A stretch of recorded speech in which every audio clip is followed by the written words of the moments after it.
Halo sahabat teknik. Nah, pada video kali ini saya akan tunjukkan gimana cara ngecek koil copotan masih bagus atau enggak. Nah, tanpa naik ke unit, saya akan tunjukkan gimana caranya hanya dengan ini alatnya. Tang ampere. Nah, saya nggak perlu ukuran terlalu detail pakai koma, nggak perlu. Ini hanya menunjukkan angka absolutnya ya, angka depan. Jadi yang pertama teman-teman harus ngerti bahwa prinsip koil adalah lilitan primer dan lilitan sekunder. Nah, kalau di sirkuit diagramnya ini, yang lilitan primernya ini, nah ini dia lari ke distributor delco. Nah, kalau ini dia yang dari baterai. Nah, ini dari sinyal igniter, yaitu koneksinya D sama A. Terus dari mana tahu D sama A? Itu ada di sini. Nah,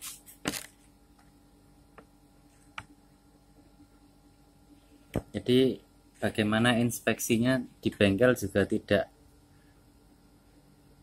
pasang copot ya. Memang cara praktisnya adalah dipasang langsung ke unit, tapi kalau nggak ada unit atau males, ini gampang ngeceknya. Jadi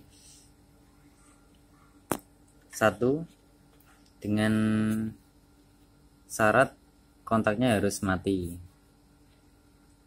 Nah, ini harus dilepas semua koneksi-koneksinya. Kemudian dengan cara yang sama kita pakai ohmmeter atau AVO tadi mengukur resistansinya.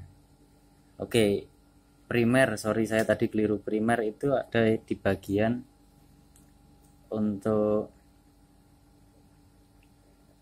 lilitan yang dapat dari CDI ya, kalau di sepeda motor itu. Nah, A sama D ini lilitannya adalah 1,2 sampai 1,4 ohm. Udah itu syaratnya. Kalau dia di luar ketentuan itu, maka bisa dipastikan koilnya lemah atau tidak berfungsi normal. Kemudian secondary lilitan sekunder di A sama B.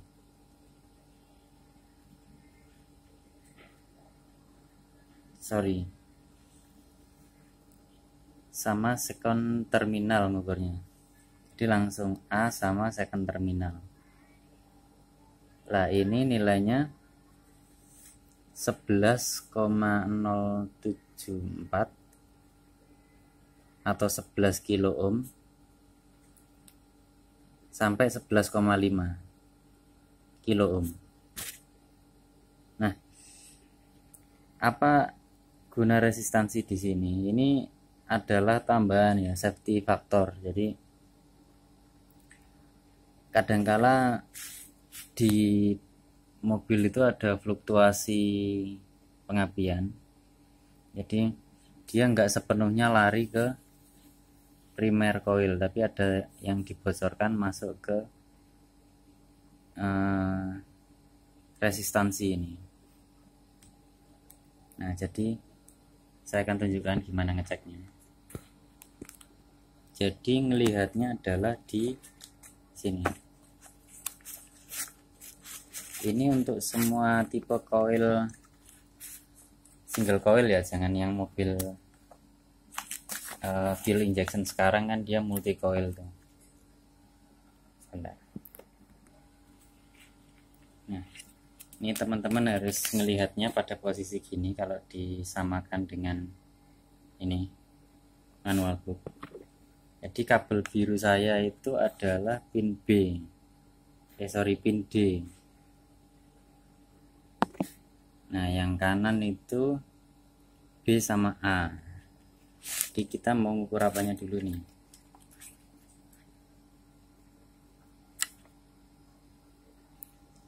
Nah, kita ngukur yang A sama D dulu ya. D sama A.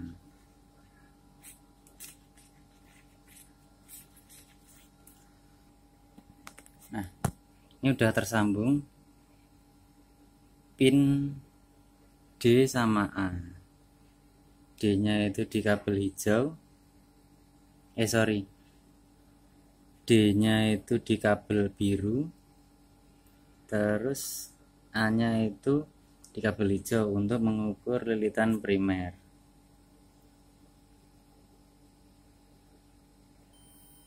Nah, ini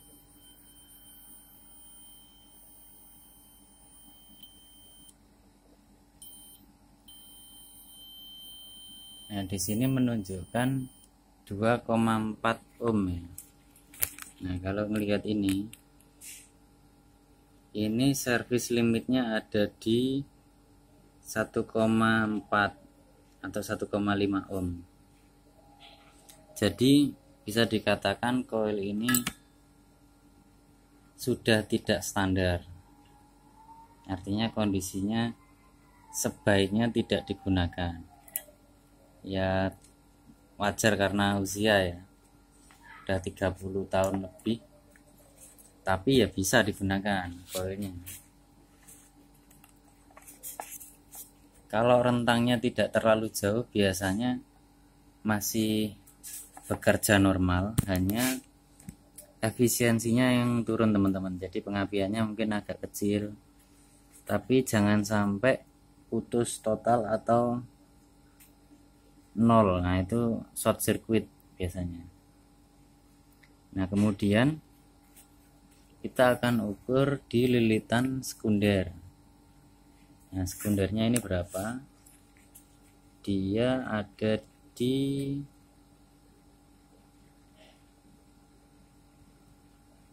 11,5 maksimalnya. Itu ada di terminal A sama tadi,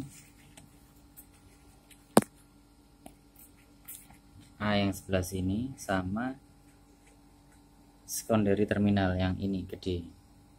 Oke, kita akan ukur.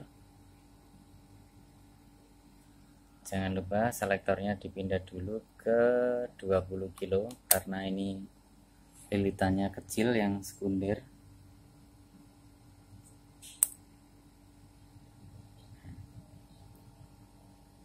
Ini yang burnya ya, A sama sekunder. Nah, ini 11,8 ya, 11,87. Ini juga di atas ambang servis,